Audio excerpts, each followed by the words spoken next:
महानतम विंध्याचल पर्वत हूँ मैं। सूर्य की किरणें भी मुझे पार नहीं कर सकती। मुझे विंध्याचल पर्वत को नियंत्रण में लाना ही होगा। विंध्याचल पर्वत ने अपना आकार इतना बढ़ा लिया कि उन्होंने सूर्यदेव की किरणों को भी बाधित कर दिया। हाँ गणेश। तब ऋषि अगस्त्य ने फिर क्या किया पिताश्री?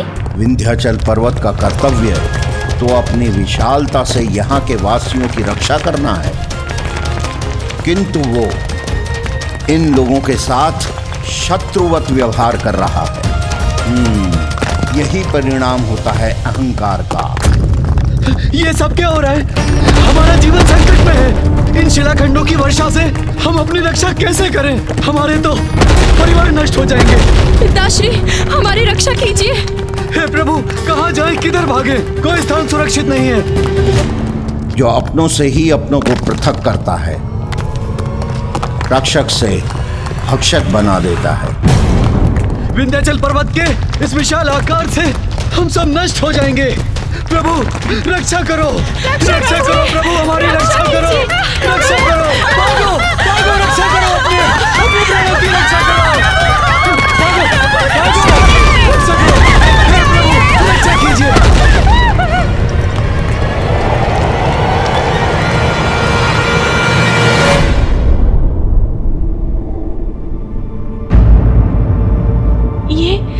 ये शीत तो असहनीय है।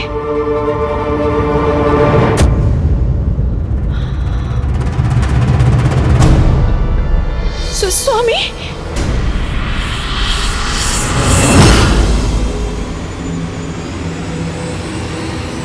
शीत का प्रचंड प्रकोप हो रहा है यहाँ। विंध्याचल पर्वत ने सूर्य की किरणों के साथ उनकी उष्णता को भी यहाँ आने से रोक दिया है।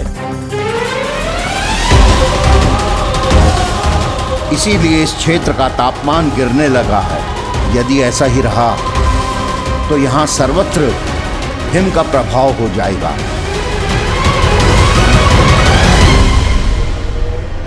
किंतु मैं ऐसा कदापि होने नहीं दूंगा। किंतु मैं ऐसा कदापि होने नहीं किंतु मैं ऐसा कदापि होने नहीं दूंगा।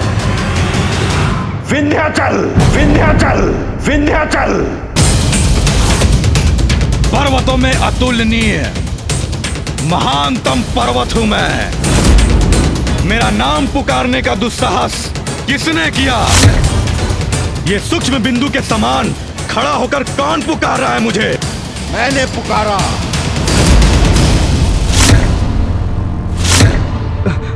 ऋषि अगस्त्य यहाँ? ऋषि अगस्त्य यहाँ, जिनका सम्मान देवता ही नहीं त्रिदेव भी करते हैं, आज स्वयं मेरे निकट पधारे हैं। धन्य हुआ मैं। सावधान विंध्याचल, कहीं कोई भूल ना हो जाए। अहंकार में इतना डूब गए तुम कि अपने गुरु को प्रणाम करना तक भूल गए। कैसे हो गया तुमको इतना अहंकार? ये कैसी भूल हो गई मुझसे? मुझे क्षमा करे गुरुवर, आप मुझे दिखाई नहीं दिए। जब दंभ में किसी का शीश आकाश से भी ऊपर उठ जाता है तो उसे स्वयं के महानतम होने की भ्रांति हो जाती है और तब उसे दूसरा कोई दिखाई नहीं देता। विंध्याचल, क्रोध में कहीं गुरुदेव मुझे शाप न दे दें। मुझे क्षमा कीजिए ऋषिवर, क्षमा कीजिए।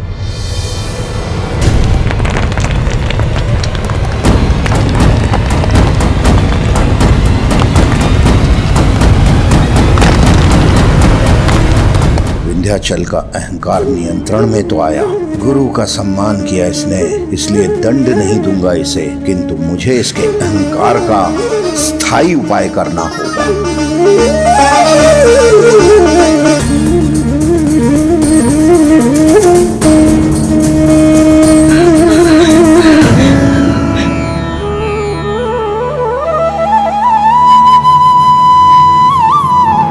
सूर्यदेव की किरणें पुनः यहाँ पहुँच रही हैं और शीत का प्रभाव भी मिट रहा है।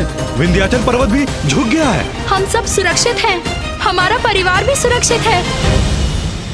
पिताश्री, ऋषि अगस्त्य ने विंध्याचल पर्वत को झुका तो दिया, किंतु उनके वहाँ से हटने पर पुनः पर्वत का अहंकार जागृत ना हो उठे, ये सुनिश्चित करने का क्या उपाय था?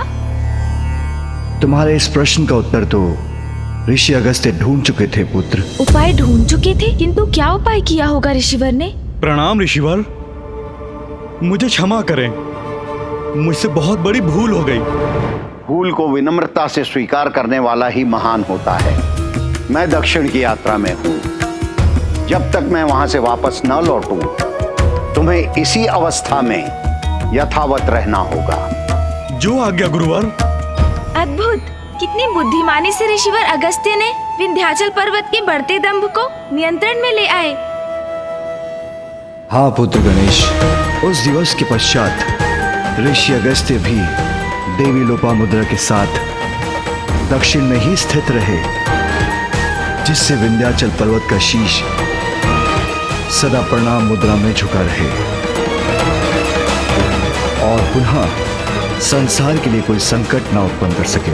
महादेव, ऋषि अगस्त्य ने विंध्याचल पर्वत को उचित सबक सिखाकर न केवल स्वयं का मार्ग प्रशस्त किया, वरन भविष्य के लिए उपज रहे एक संकट को भी दूर कर दिया।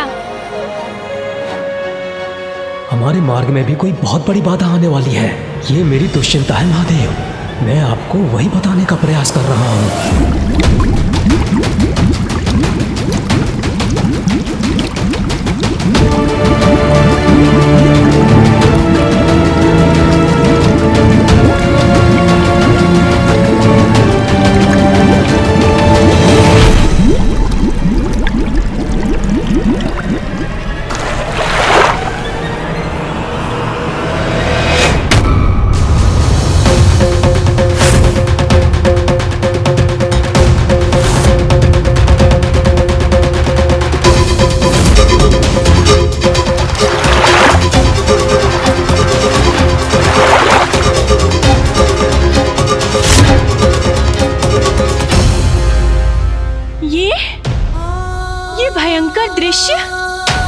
जलचरों का ऐसा निर्मम संहार, उनके ये अवशेष किसी भयंकर शत्रु के उपस्थित होने के संकेत हैं।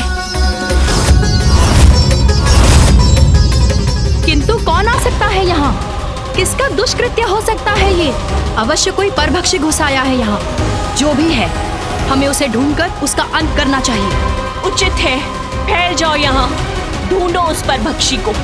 अपने जलचरों की रक्षा का दायित्व तो हमें निभाना ही होगा।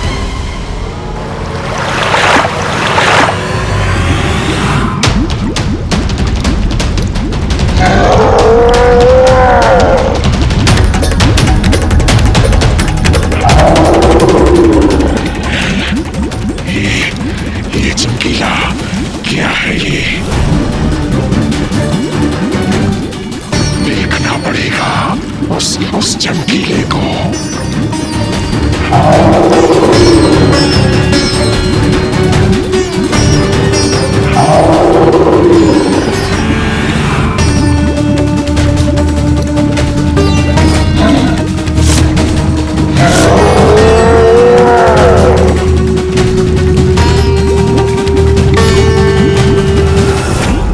कौन है वहां?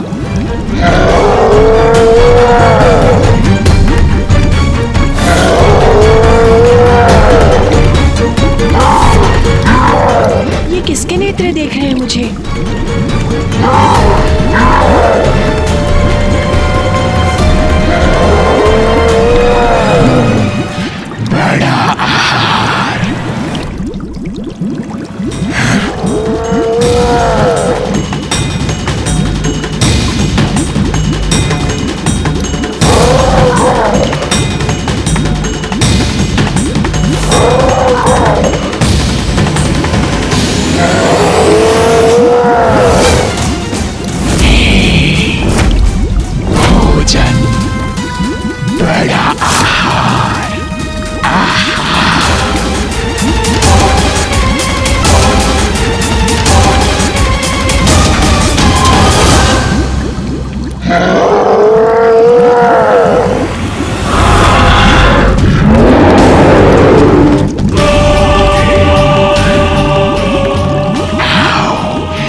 पवित्र शिशु है। इसी दुष्ट ने हमारे सागर के शांत जल में मृत्यु का आतंक फैलाया है। वध कर दो इसका।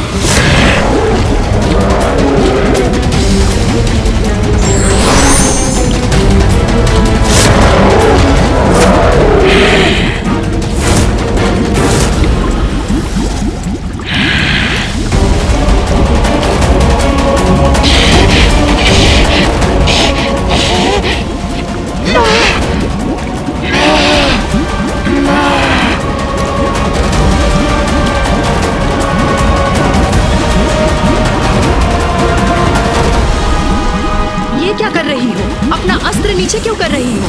देखो ना इसे, निरीह शिशु मात्र ही तो है। कदाचित इसके माता पिता ने इसका त्याग कर दिया और भूख लगी है इसे। कदाचित इसीलिए ऐसा क्रूर व्यवहार कर रहा है ये, किंतु इसमें इसका दोष नहीं। जल की नींद का आहार कर अपनी भूख ही तो मिटा रहा है। हम इसका वध नहीं कर सकते। नहीं, ये उचित नहीं। हमें नहीं ज्ञात ये कैसा जंतु है। नींद तो कदापि नहीं है। किसी प्रकार का जलचर भी नहीं है। सागर में इसका कोई स्थान नहीं, इसलिए इसे हमें नष्ट करना होगा। रुक जाओ, मेरे रहते कोई इसे हानि नहीं पहुंचा सकता। एक निर्दोष असहाय शिशु का वध करने का विचार भी कैसे कर सकती हो तुम?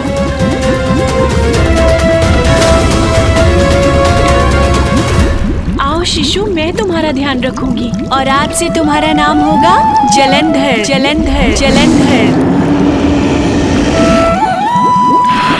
उचित है, ध्यान तो तुम्हारा रखेगा ये जलंधर। अब तुम सुरक्षित हो, भयभीत मत हो।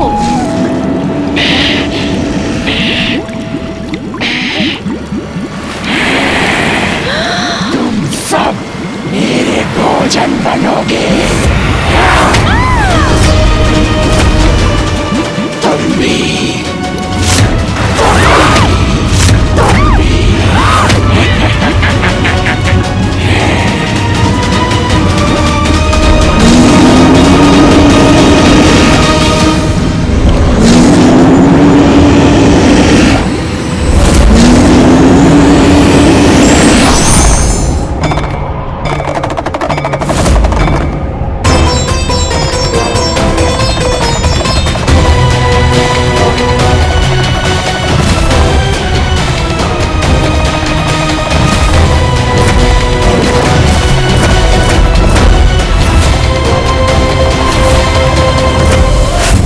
सागर के भीतर महादेव की क्रोधाग्नि से उत्पन्न एक महासंकट के होने का आभास मेरी चिंता बढ़ा रहा है।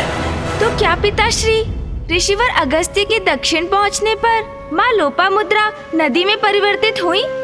नहीं पुत्र गणेश, वो अवसर अभी नहीं आया था।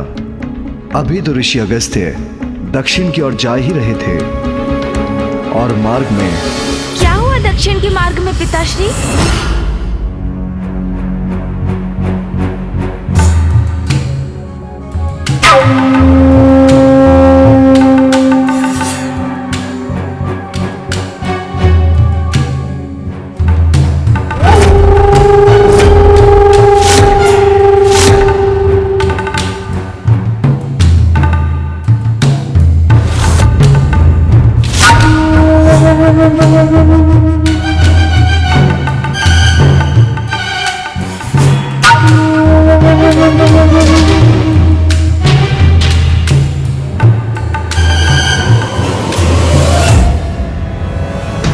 कोई छिपकर हमें देख रहा है। वाह वाह, उत्तम, अति उत्तम।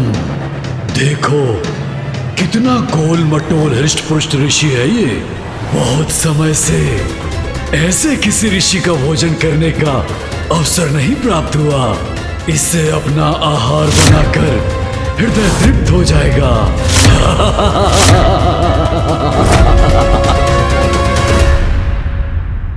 पिताश्री शीघ्र बताइए ना, मार्ग में ऋषि अगस्त्य और माता लोपामुद्रा के साथ क्या हुआ?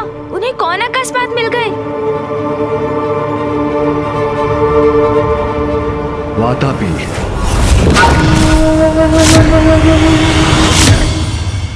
स्वामी, हम यहाँ कुछ समय के लिए विश्राम करेंगे। उचित है प्रभु, आप यहाँ विश्राम कीजिए।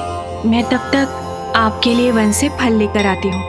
उसकी कोई आवश्यकता नहीं देवी।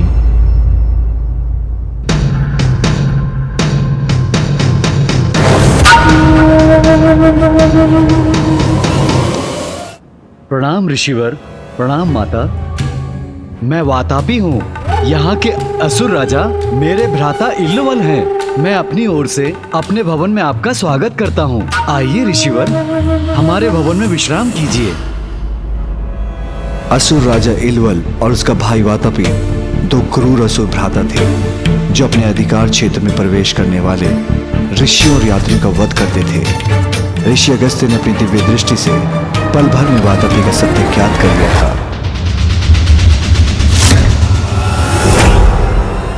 इल्वल सर्वथा में भोले भाले ऋषियों और यात्रियों को भोज के लिए आमंत्रित करता था।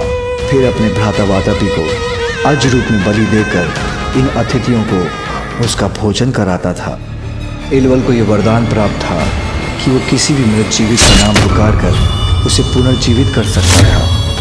अपने अतिथियों को वातापी का भोजन कराकर इल्वल कहता था, वातापी जीवित होकर बाहर आ जाओ, और उसका भ्राता जीवित होकर अतिथियों का उदर चीरकर बाहर आ जाता। तब ये दोनों उस मृत अतिथियों का धन हड़प लेते और उसके तन को अपना आहार बनाते थे। वातापी, जीवित होकर बाहर निकलो।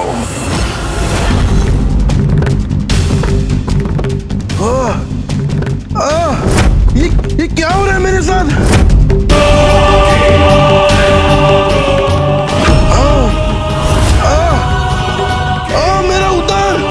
मेरा उदर फट रहा है।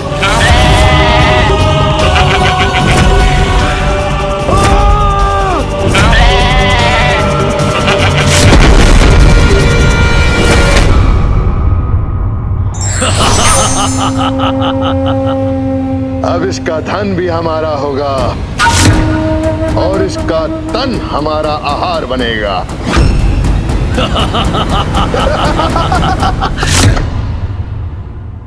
आप आएंगे ना ऋषिवर? अवश्य।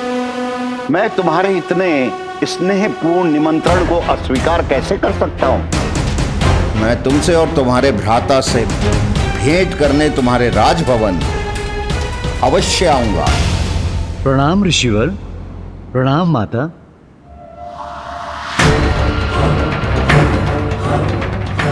आओगे तो तुम अवश्य, किंतु बचकर जा नहीं सकोगे। तुम्हारे विकार का उपचार आवश्यक है।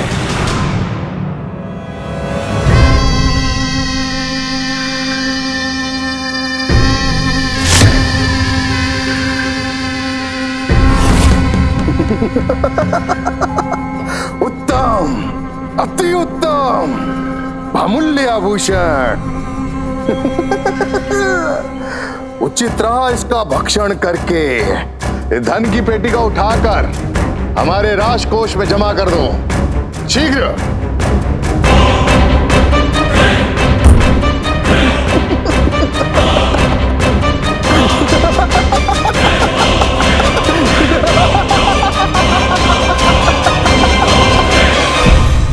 असुर राजा इल्वल और उनके भ्राता वातापी ऋषियों का संहार कर उनके शरीर की मज्जा को अपना आहार बनाते थे। ये ज्ञात होते हुए भी ऋषि अगस्त्य ने वातापी का निमंत्रण स्वीकार कर लिया। हाँ पुत्र, दक्षिण की ओर जाते हुए जब ऋषि अगस्त्य अपनी पत्नी देवी लोपामुद्रा के संग असुर राजा इल्वल के क्षेत्र में पहुंचे, वहां की प्रजा दुष्ट राजा इल्वल के अत्याचार से आतंकित थी। अन्य सभी के उनके कष्टों से मुक्त कराना ऋषि अगस्त्य ने अपना कर्तव्य समझते थे। तो फिर ऋषि अगस्त्य ने क्या किया पिताश्री? मैं यहाँ के राजभवन होकर आता हूँ, आप यहीं रुकिए। स्वामी, आप नहीं चाहते कि मैं भी आपके साथ चलूं? वहाँ जो असुर प्रस्तुत करेंगे वो आपको प्रियकर नहीं होगा। चिंता का कोई कारण नहीं है, मैं शीघ्र लौट आऊंगा।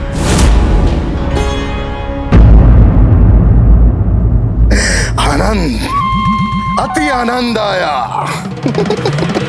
भ्राताश्री,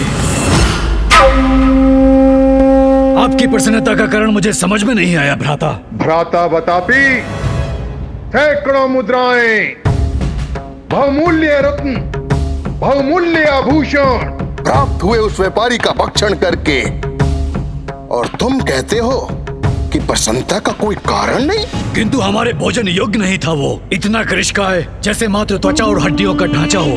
मुझे तो किसी रसीले हृष्ट पुष्ट स्वादिष्ट ब्राह्मण का भोजन करना है, और ऐसा एक ब्राह्मण मुझे वन में मिल भी गया है, और वो इसी ओर आ रहा होगा।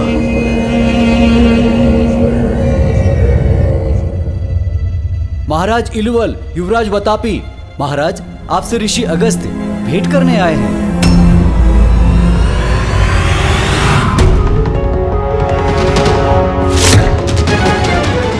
स्वागत है आपका ऋषिवर्ष। जब तक आप यहाँ हैं आपको किसी प्रकार की कोई असुविधा नहीं होगी। हम संपूर्ण ध्यान रखने वाले हैं आपका। आशा करता हूँ मेरा ये आगमन आपके लिए भी उतना ही सुखद हो जितना मेरे लिए।